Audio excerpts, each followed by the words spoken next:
നടത്താൻ മുബാസ് ഓടക്കാലി കേസ് നേതാവാണ്, ഹർജിക്കാരൻ കൂടിയാണ്. ടെലിഫോൺ ലൈനിൽ ചേരുകയുണ്ട്. ശ്രീ മുബാസ്, ഇപ്പോൾ നവകേരള സർവേ റദ്ദാക്കിയിരിക്കുന്ന പ്രധാനപ്പെട്ട തീരുമാനമാണ് ഹൈക്കോടതിയിൽ നിന്നുണ്ടായിരിക്കുന്നത്. സർക്കാരിനെ സംബന്ധിച്ചിടത്തോളം വലിയ തിരിച്ചടിയാണ്. മാത്രമല്ല, സർവേക്കെതിരെ കേസ് അടക്കം ഉന്നയിച്ച ആരോപണങ്ങൾ നിലനിൽക്കുന്നതാണ് എന്നുകൂടി വേണം വ്യക്തമാക്കാൻ. എങ്ങനെ കാണുന്നു ഹൈക്കോടതി തീരുമാനത്തെ?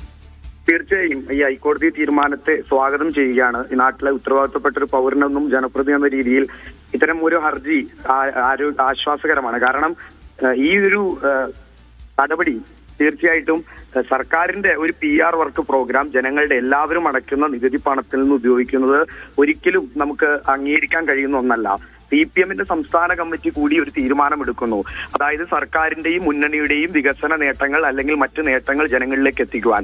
അതേ തുടർന്ന് ദിവസങ്ങൾക്ക് ശേഷം CPM-ന്റെ സംസ്ഥാന കമ്മിറ്റി എടുത്ത അതേ തീരുമാനം മന്ത്രിസഭ കൂടി ഗവൺമെന്റിന്റെ പണം ഉപയോഗിച്ചുകൊണ്ട് ഇത്തരത്തിലുള്ളൊരു റെസ്പോൺസീവ് പ്രോഗ്രാമായി നടപ്പിലാക്കുമ്പോൾ അത് തീർത്തും ജനങ്ങളുടെ നികുതി പണത്തെ ദുരുപയോഗം ചെയ്യുന്നതിന് തുല്യമാണ്. അതുപോലെ തന്നെ ഇവിടെ ജോലിയില്ലാത്ത ഒട്ടനവധി യുവാക്കൾ, MSW അടക്കം പഠിച്ച ആളുകൾ, സർവേക്ക് ഏബിൾ ആയിട്ടുള്ള ആളുകൾ ഉള്ളപ്പോൾ ഇത്തരത്തിൽ CPM-ന്റെയും SFI-യുടെയും DYFI-യുടെയും വളണ്ടിയർമാരെ ഉപയോഗിച്ചുകൊണ്ട് 20 കോടിയിലധികം രൂപ ചെലവഴിച്ചുകൊണ്ട് ഇത്തരത്തിലൊരു PR വർക്കിന് ഗവൺമെന്റ് നേതൃത്വം കൊടുക്കുമ്പോൾ അത് ഗവൺമെന്റിന്റെ നിശ്ചിത താല്പര്യങ്ങൾ, മുന്നണിയുടെ CPM-ന്റെ താല്പര്യങ്ങൾ സംരക്ഷിക്കുന്നതിനും CPM-ന്റെ താല്പര്യങ്ങൾ ജനങ്ങളിലേക്ക് എത്തിക്കുന്നതിനും വേണ്ടിയിട്ടാണ്.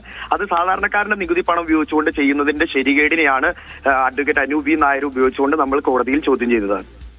യെസ്, അപ്പോൾ സർക്കാരിന്റെ വാദങ്ങൾ നമുക്കറിയാം മുബാസ്. ഇതിനകത്ത് മാത്രമല്ല, ഈ ഒരു സർക്കാരിന്റെ പദ്ധതികൾ എത്തിക്കുക എന്നുള്ളത് മാത്രമല്ല, പല പദ്ധതികളുടെയും കാര്യങ്ങൾ അറിയിക്കുക, ഒപ്പം തന്നെ അതിന്റെ അർഹരായ ഗുണഭോക്താക്കളെ കൃത്യമായി തിരിച്ചറിയുക, അത്തരം ചില ലക്ഷ്യങ്ങൾ കൂടി ഉണ്ടെന്നാണ് സർക്കാർ പറയുന്നത്. അതിനെയൊക്കെ നിരാകരിക്കുകയാണോ?